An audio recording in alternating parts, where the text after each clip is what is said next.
Bonjour à vous. J'avais envie aujourd'hui de faire un petit exercice d'art-thérapie, mais quelque chose qui est relativement court, du moins je l'espère en tout cas.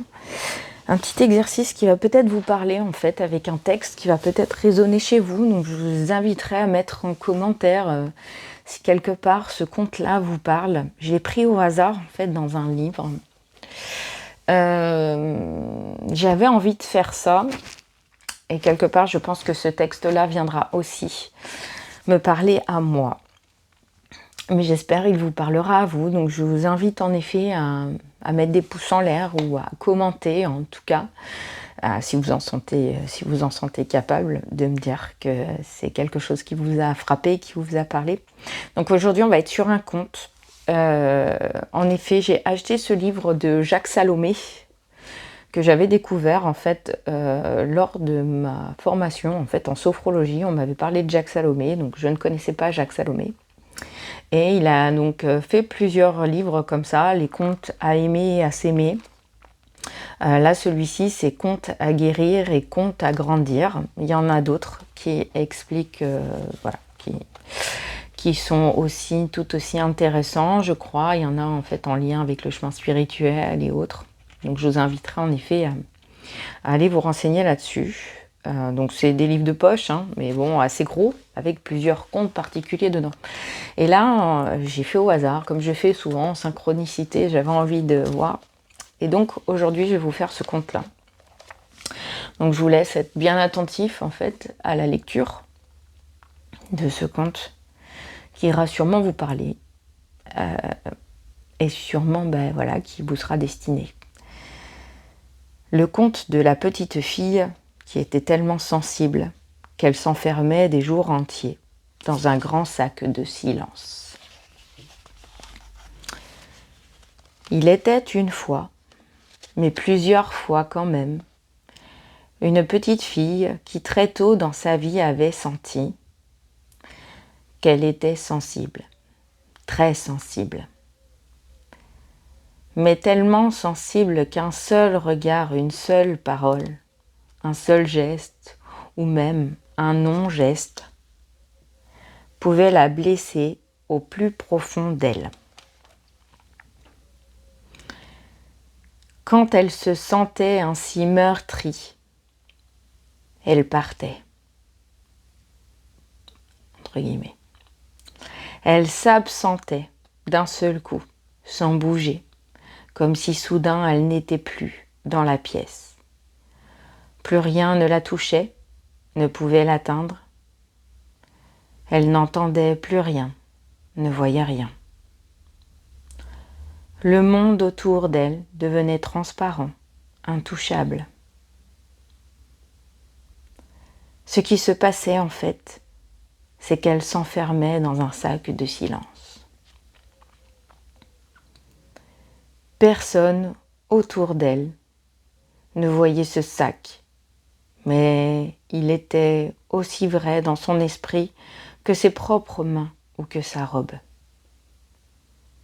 Elle entrait dedans en mettant un pied, puis l'autre, s'asseyait au fond, puis refermait le sac au-dessus de sa tête.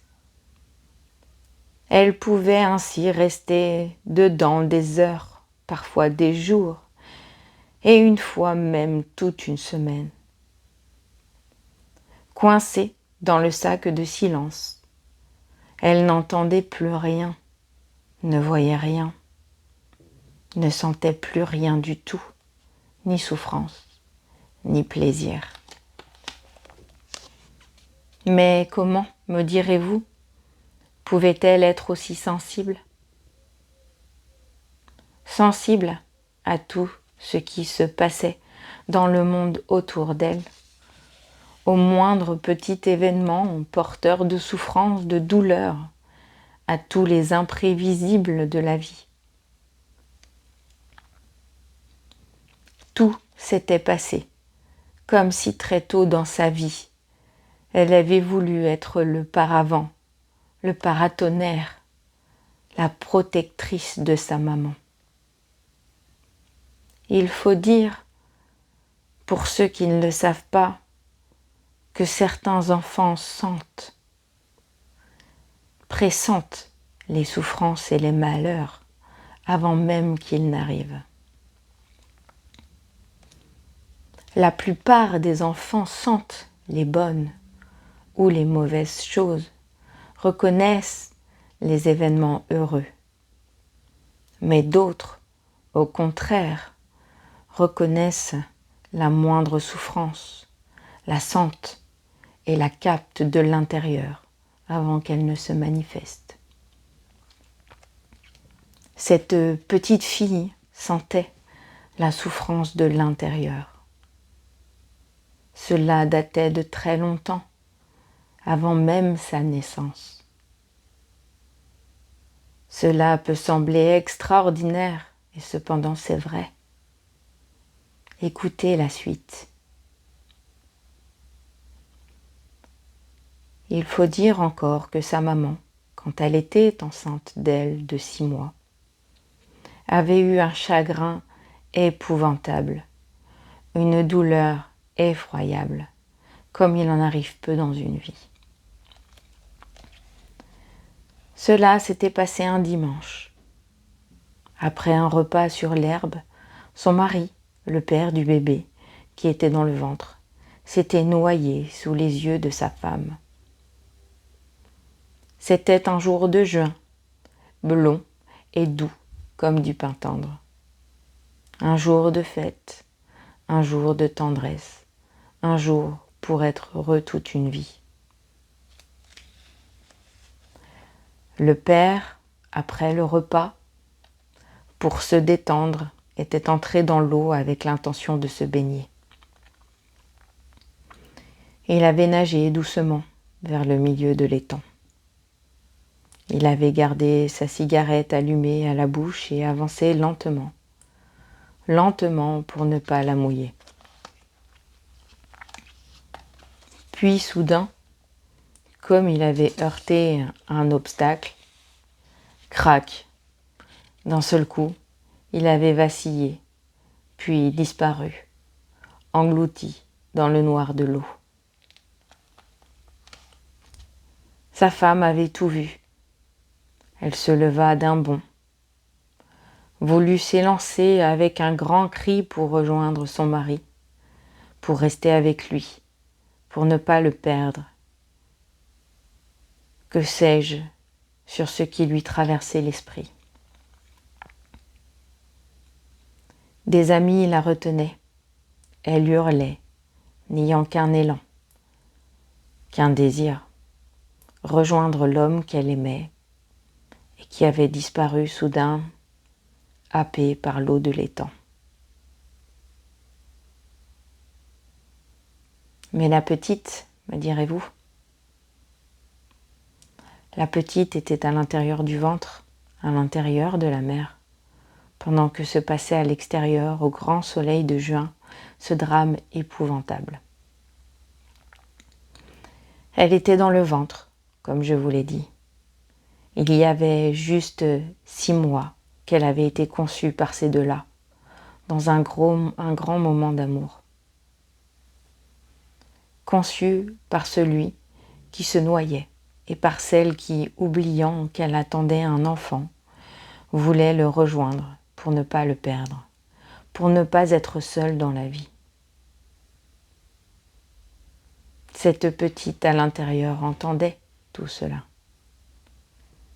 Cette immense détresse, cet oubli de soi, cette douleur qui gonflait au point d'emporter presque la raison de la mer.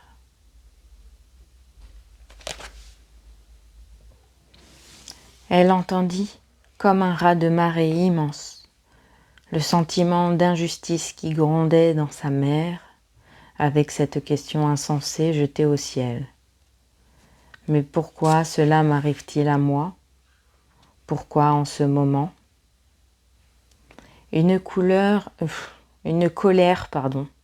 terrible, contre tout l'univers la fit hurler des jours entiers. La petite, tout au fond du ventre, se fit plus petite encore, laissa passer la tempête du désespoir, de la colère et de l'injustice. Le temps passa, le bébé, le temps venu, sortit au grand jour. Ce fut une fille. Et bien plus tard, beaucoup plus tard, mais très tôt dans sa vie de petite fille, elle avait compris qu'il fallait qu'elle prenne sur elle un peu de la souffrance de sa mère, comme pour la soulager, comme pour lui dire « Tu vois, maman, je suis là.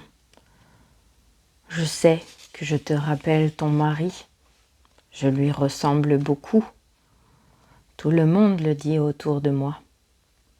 Je suis le seul enfant que tu aies eu avec lui. Je sais que ma présence te renvoie sans arrêt à lui.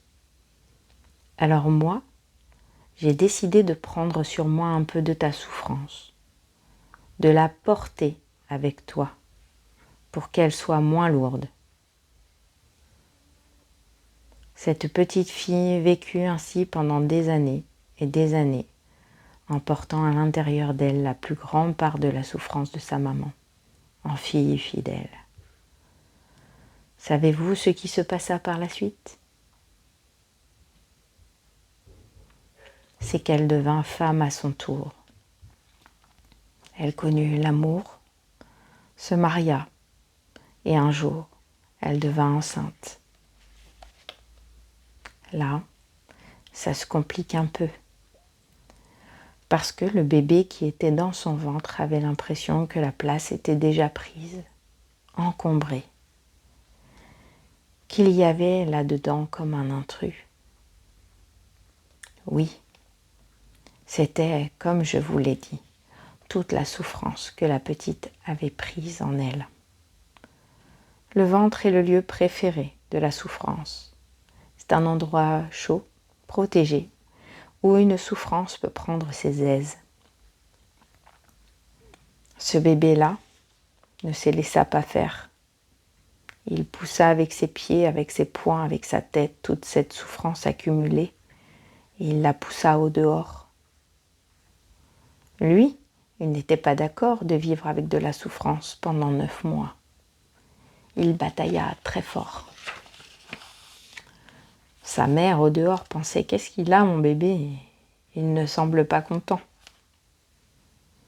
Et au 6e mois de la grossesse, elle fit une très grosse hémorragie. Oui, du sang, tout bleu et noir, coula de son ventre. Vous l'avez compris, c'était toute la souffrance enfermée depuis si longtemps par la petite fille qui s'en allait, qui s'échappait enfin. Quel soulagement, quelle libération pour elle, pour son bébé, car autrement, cela aurait pu durer encore des années, peut-être sur plusieurs générations. Cela s'est déjà vu. Je reviens quelques instants à la mère, qui est, vous vous en souvenez, l'ex-petite fille du début de cette histoire. Elle garda très longtemps encore, même après la naissance de son fils, une grande sensibilité. Parfois, lui reprenait l'envie de s'enfermer dans le grand sac de silence de son enfance. Elle sentait de loin la souffrance des autres, de son fils, mais aussi de toutes les personnes qu'elle rencontrait. Et vous savez, dans la vie, il y en a de la souffrance. À la télé, ils ne montrent presque que cela. Regardez la Roumanie qui se libère, la Colombie qui bouge, l'Afrique du Sud qui danse et saute, le Liban qui brûle, l'ex-Yougoslavie qui se déchire, ou la Somalie qui meurt de faim. Et sans aller si loin, en France même, dans des tas de petits villages de rien du tout, sous le bleu des apparences, il y a de la souffrance. Dans les grandes villes, dans le lointain des HLM, des terrains vagues qui sont devenus les banlieues partout où il y en a. Oui, vraiment, je ne souhaite à aucun enfant au monde de prendre sur lui la souffrance de ses parents ou de ses proches. Non, je ne le souhaite pas. c'est trop de douleur. Vous pouvez aider quelqu'un à faire quelque chose pour ses difficultés, pour ses malheurs, pour ce qui le fait souffrir. Mais ne vous aventurez jamais à prendre la peine, la déception, le malheur de quelqu'un en vous. Une vie ne vous suffirait pas. Et comme votre vie est bien la vôtre, alors prenez-en soin. Ainsi se termine enfin le conte qui nous a entraînés si loin de la petite fille qui était tellement sensible qu'elle s'enfermait dans un grand sac de silence.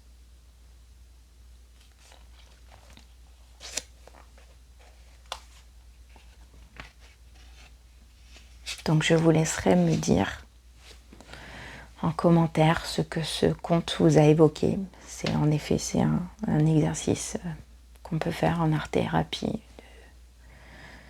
de vous exprimer un conte et ensuite que cela chemine en vous. Vous avez tout votre temps, voilà, pour intégrer les mots. Alors là, on parlait d'une petite fille, mais on peut aussi parler d'un petit garçon, à l'inverse. Après, là, on parlait surtout d'une femme, étant donné que la femme met au monde un enfant, etc., et ainsi de suite. Et donc, forcément, elle a aussi, elle, plus d'impact dans la sensibilité de l'enfant à naître. Sur ce, je vous souhaite une très très bonne journée.